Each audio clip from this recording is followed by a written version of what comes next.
सांप की सवारी करने वाले मेंढकों की कहानी। एक पर्वतीय प्रदेश में एक वृद्ध सांप रहता था।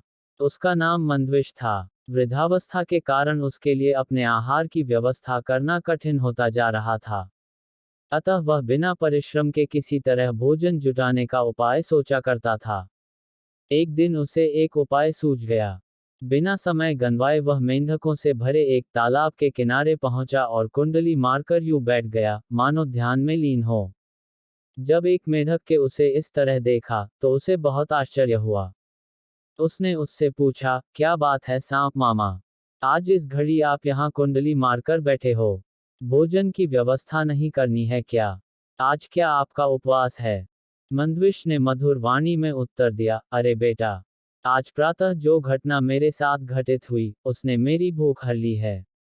ऐसा क्या हुआ मामा? मेंढक ने जिज्ञासावश पूछा। बेटा, प्रातः मैं एक नदी किनारे भोजन की तलाश में घूम रहा था। वहां मुझे एक मेंढक दिखाई पड़ा। मैंने सोचा कि आज के भोजन की व्यवस्था हो गई और उसे पकड़ने बढ़ा। पास ही एक ब्राह्मण और उसका पुत्र ध्यान में लीन थे। जैसे ही मैंने मेंढक पर हमला किया, वह उछलकर दूर चला गया और ब्राह्मण का पुत्र मेरे दंश का शिकार बन गया। वह वहीं तड़प कर मर गया। अपने पुत्र की मृत्यु देख ब्राह्मण क्रोधित हो गया और उसने मुझे मेंढकों का वाहन बनने का श्राप दे दिया। इसलिए मैं यहाँ तुम लोगों का वाहन बनने आया हूँ। मेंढक ने यह बात अपने राजा जलपाद को बताई। राजा जलपाद ने सभा बुलाकर अपनी प्रजा को ये बात बताई। सबने निर्णय लिया कि वे वृद्ध सांप का श्राप पूर्ण करने में उसकी सहायता करेंगे। इस तरह वे सांप की सवारी का आनंद भी उठा लेंगे।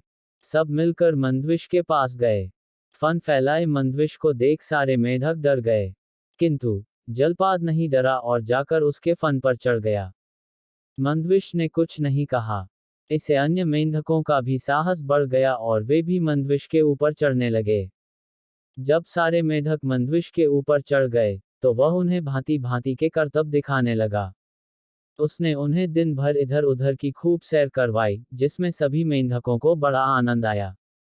अगले दिन वे सब फिर सवारी के लिए मंदविश के पास आए। मंदविश ने उन्हें अपने ऊपर चढ़ा तो लिया, किंतु वह चला नहीं। यह देख जलपाद ने पूछा, क्या बात है?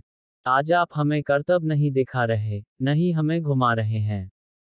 मंदविश बोला, मैंने कुछ दिनों से कुछ नहीं खाया है, इसलिए मुझे चलने में कठिनाई हो रही है। अरे ऐसा है, तो आप छोटे छोटे मेंढकों को खाकर अपनी भूख मिटा लो। फिर हमें ढेर सारे करतब दिखाओ। जलपाद बोला। मंदविश इसी अवसर की ताक में था। वह प्रतिदिन थोड़े थोड़े मेंढक खाने लगा। जलपाद को अपने आनंद में यह भी सुध नहीं रहा कि धीरे धीरे उसके वंश का नाश होता जा रहा है। उसे होश तब आया, जब वह अकेला ही बचा और मंदविश उसे अपना आहार बनाने पर तुल गया। वह बहुत गिड़गिड़ाया, किंतु मंदविश ने एक न सुनी और उसे भी लील गया।